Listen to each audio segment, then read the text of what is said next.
Oke, sekarang kita lanjutkan lagi dengan get level design dan block level design. Dan ini semuanya jadi satu dalam pembahasan desain hierarkis gitu ya. Nah, apa sih dimaksud dengan desain hierarkis?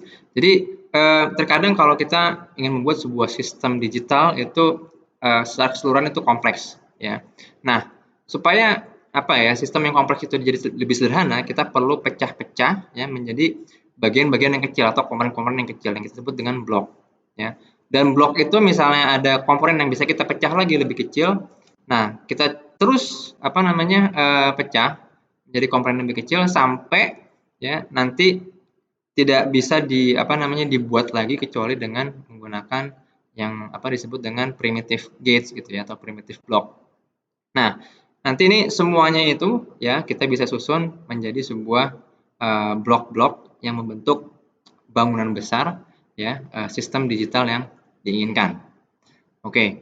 Nah, ini contoh misalnya kita diminta untuk membuat 9 input parity tree ya. Ini sebetulnya tidak ada pembahasan tentang parity cuma mungkin sekedar info aja. Parity ini digunakan untuk mengecek apakah ada error pada sebuah bit yang dikirimkan gitu ya di bagian penerima. Jadi ada tambahan satu parity bit. Nah, bisa odd, bisa apa namanya even ya. Kalau misalnya dicek ada ketidaksamaan maka bisa dianggap ada error walaupun belum tentu juga gitu ya. Belum tentu misalnya parity-nya benar itu bitnya nggak ada yang error. Jadi bisa aja ada masalah juga. Anyway, kita tidak akan membahas tentang fungsi dari parity itu. Cuma gini, ini ada apa namanya parity itu komponen dasarnya adalah XOR. Ya, kita bisa ngecek ada bit yang berbeda dengan menggunakan XOR ya. Karena kita tahu. Jadi kalau misalnya XOR itu dua bit ya, yang satu 011 maka hasilnya satu ya. Begitu juga sebaliknya ya. Kalau misalnya bitnya sama, maka hasilnya 0 gitu kan. Dianggap nggak ada apa-apa. Nah, um, sekarang kalau kita pengen 9 input atau 9 bit ya, jadi level satunya adalah kita ini yang paling paling besarnya. Lalu kita bisa pecah lagi menjadi beberapa atau 4 buah odd parity. Jadi odd parity atau apa namanya? Odd function ya yang inputnya 3. Kita bisa menggunakan odd function ya. Lalu nanti odd function itu disusun oleh apa namanya XOR kan, dua buah gerbang XOR.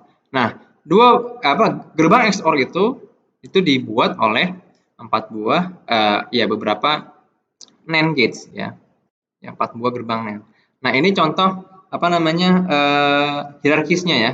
Jadi mulai mungkin dari yang paling kecil ya, sebetulnya ya bisa dibilang mungkin ya entah antara top down atau bottom up ya. Kadang-kadang kalau misalnya kita tidak tahu bagaimana desain dari level bawahnya juga nggak bisa apa namanya top down juga. Jadi ini untuk XOR, ini sebelumnya sudah kita pernah bahas ya.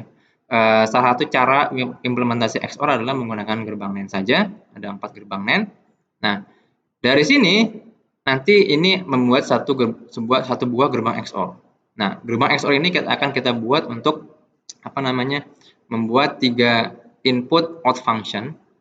Nah, 3 input out function ini nanti kita susun menjadi ada 3 buah ya. 3 buah masing-masing outputnya nanti masuk ke satu lagi out function. Nah, ini adalah 9 input out function atau 9 input parity tree. Nah, mungkin kita coba switch ya ke contoh yang sudah saya buat. Nah, ini mungkin yang bisa apa namanya lakukan di Logisim adalah seperti yang di video awal tentang intro to Logisim yang saya buat, teman-teman bisa buat apa namanya add circuit dulu ya dari project add circuit coba buat secara modular. Jadi XOR-nya diimplementasikan menggunakan NAND ya. Lalu dari XOR ini ya. Nah, ini apa namanya blok yang bisa kita buat nih. Jadi kalau diklik di sini XOR, maka ini isinya adalah blok yang kita buat tadi. Ya, detailnya nggak akan kelihatan. Bentuknya cuma seperti ini aja. Ya. Nah, dari apa namanya gerbang XOR ini kita bisa gunakan dua gerbang XOR untuk membuat apa namanya sebuah out function dengan 3 input ya. Seperti ini. Nah, Nah, lalu nanti apa namanya out function yang 3 input ini digabungkan ya, ada 4 buah untuk membuat sebuah 9 input parity tree. Nah, ini kalau misalnya kita membuat ya 9 input parity seperti ini kita bisa buat. Ini saya contoh aja mungkin supaya agak lebih mudah. Inputnya saya jadi 1 ya 9 bit dan saya gunakan apa namanya splitter. Ini untuk splitter teman-teman bisa pakai di sini ya. Nah, ini tinggal diubah nih apa namanya arahnya kemana, ini ke east, terus juga bentuknya seperti apa nih saya center dan diganti bitnya ada berapa. Misalnya seperti ini, 9 bit. Dan tinggal kita lakukan wiring.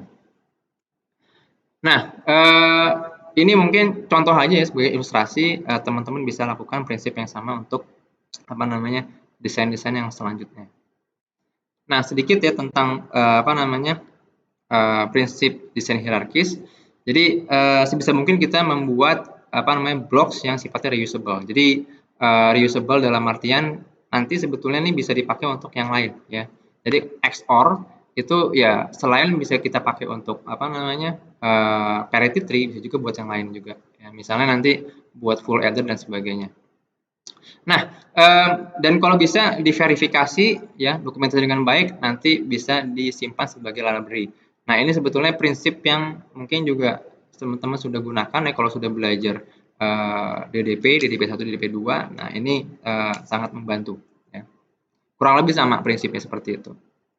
Nah, terus tentang top down bottom up. Nah, sebetulnya kalau top down tadi ya, jadi kita mulai dari abstrak ya, sistem yang besar, coba kita breakdown sistemnya ke yang lebih kecil lagi. Nah, kalau bottom up ini dari yang ya primitif, mulai dari yang gerbang primitif ya, and, or, dan not. Lalu kita up lagi, coba dari sini kita bisa buat apa yang lebih besar dan seterusnya. Nah, ini apa namanya biasa dipakai ya mulai dari kalau kita buat sistem CPU yang kompleks ya, komplit. Nanti mungkin kalau udah di paruh kedua ya, kita akan coba belajar tentang sistem komputer. Nah, itu ada komponen-komponen CPU, ada register, ada apa namanya ALU ya, dan sebagainya. Nah, itu perlu pemahaman yang benar dulu ya tentang komponen-komponen sehingga kita bisa membuat top down design. Oke, nah mungkin sekarang kita stop dulu. Kita akan lanjut pembahasan tentang gate level design, khususnya bagaimana kita implementasi full adder dari half adder.